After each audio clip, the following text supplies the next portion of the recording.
Hello everybody, welcome back to my channel, The Lens of Truth with me, Ave Florentino. For today's video, I know a few people wanted me to show them how I do my thumbnails. There is not a right way or a wrong way to do so. There's a lot of programs that you can use like Photoshop, Adobe Illustrator, but I am using Affinity Photo.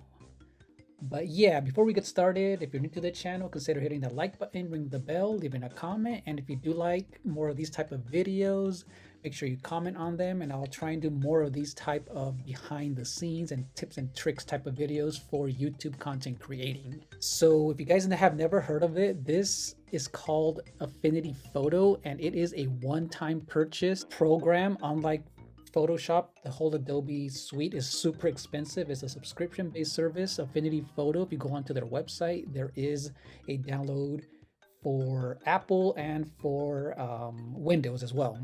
So I do have the older version, but it was a one-time payment. I got a sale on it, and you might even get a free trial. I think they do have like a month or a week, I don't remember, for a free trial for both Affinity Photo and Affinity Designer, which is almost like Adobe Illustrator and Adobe Photoshop. These two are really, really good for alternatives, so you won't be paying those full prices for something like Photoshop. But anyway, this is going to be a quick one. This is just the workflow or the way that I like to do my thumbnails for both my art YouTube channel and here on my gaming channel as well. So I like to be consistent in my branding, I guess you would call it. My color scheme is this that I use for every video. I kind of already have it here. It's already locked that I made myself. This is my Lens of Truth border that I like to use for everything, just so it's consistent. And this one is just a very quick way that I like to do my thumbnails. Is I like to have a photo of myself that I sometimes reuse for older videos, newer videos. So this one is one that I usually have it on the left, right, or middle. And when it comes to background colors, I usually have a solid background. This is what it looks like without it. For the most part, yellow and red are really eye-catching, and because I am doing this cocoa thumbnail, I do have this one. Sometimes it is a Google image of the entire game right here, so I think I might be using a blend of both. It just kind of depends on, as I'm playing around with moving JPEGs around, how it's going to look like. So I do have my official cocoa, the finished fan art that I did here from one of my live streams. So this is going to be the edited version of it for this video that I'm doing, or the thumbnail. So this is Coco right here that I did myself. It turned out really well. And yeah, I feel like if I do this, I might have to play around with maybe changing the way that the blend modes are for at least for this JPEG right here. So I'm just gonna try just different ways to see if it looks good, because I want the main focus to be Coco and a little bit of the background to be, you know, that of Crash. So I usually like to play around with these blend modes and just to see which one looks the best. But this one is obviously blending with the yellow background. So and if not, I can easily just do this. I can easily just move the opacity and play around with this. But it looks okay. Not. Yeah, we're gonna kind of just turn that off for now. And I might even just change the color overlay by selecting this or this background that I have here, this effects button right here or down here. You can play around with different colors by using a color overlay. And if you're wondering how I ended up getting this pixel, I'll show you how to easily make a solid colored background so you can play around with whatever thumbnail aesthetic you like.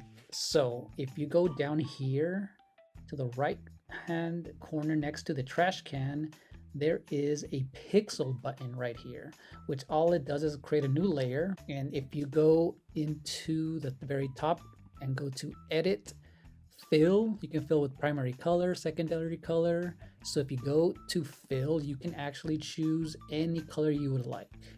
So I'm thinking of doing some kind of a pinkish or maybe an orange color to kind of match with the whole Crash Bandicoot aesthetic. And if not, it might actually be some kind of a blue. I'm not sure yet. This is how I do my stuff. I kind of just play around with it. And you know what? Because blue is a darker color and she stands out very well with it, I think it's going to be a darker blue for this one. So as soon as I choose that, I apply it and there we go. And you know what? Now that this somehow you know what? It's working. I have this ready. I'm gonna move Coco a little bit to the right hand side. This is actually perfect because the blend mode is going to work in our favor this time. To have, you know, Crash in the background, even though he's not the main focus for this, it just works. So I'm going to turn back the opacity all the way up, and now we can try these blend modes again to see if we find something that can work.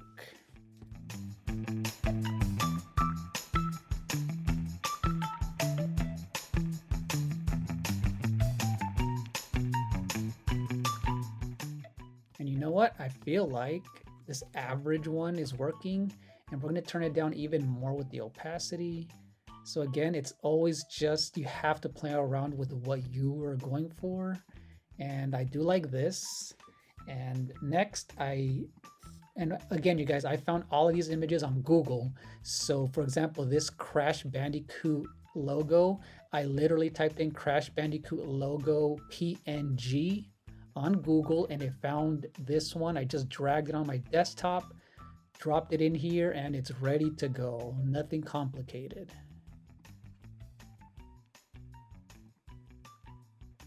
I'm gonna actually make this a little bit smaller, just like so. And what I like to do, if you guys want to see how I blend things in, I'm gonna remove her just so you guys can see.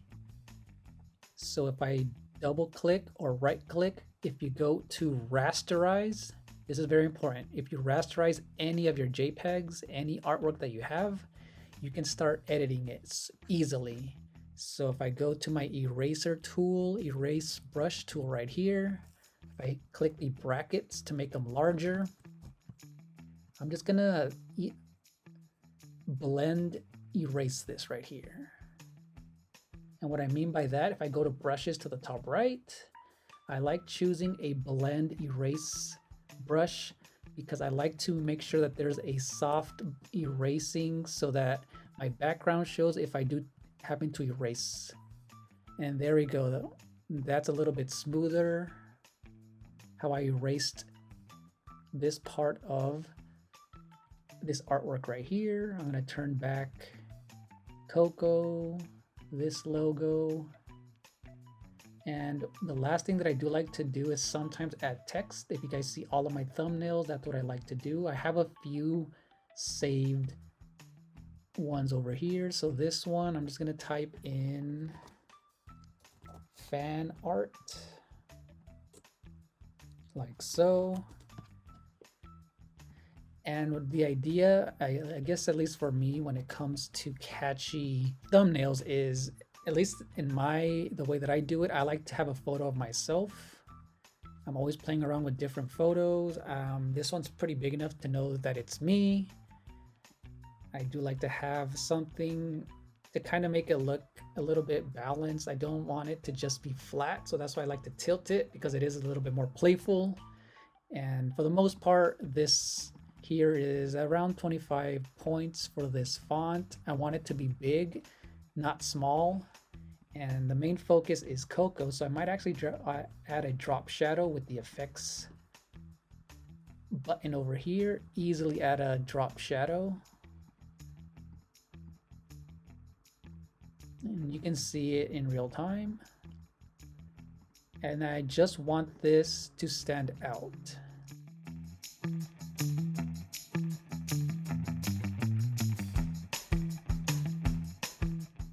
And I think that is my thumbnail. I might sometimes add an arrow. I literally have I try to make sure everything is neat. I sometimes have all these arrows that I have saved over here. I mean, if it makes sense, I'm not sure. Sometimes it works. Sometimes it looks okay. Yeah, you know what? An arrow works. But the main thing about a catchy thumbnail is that things have to look balanced.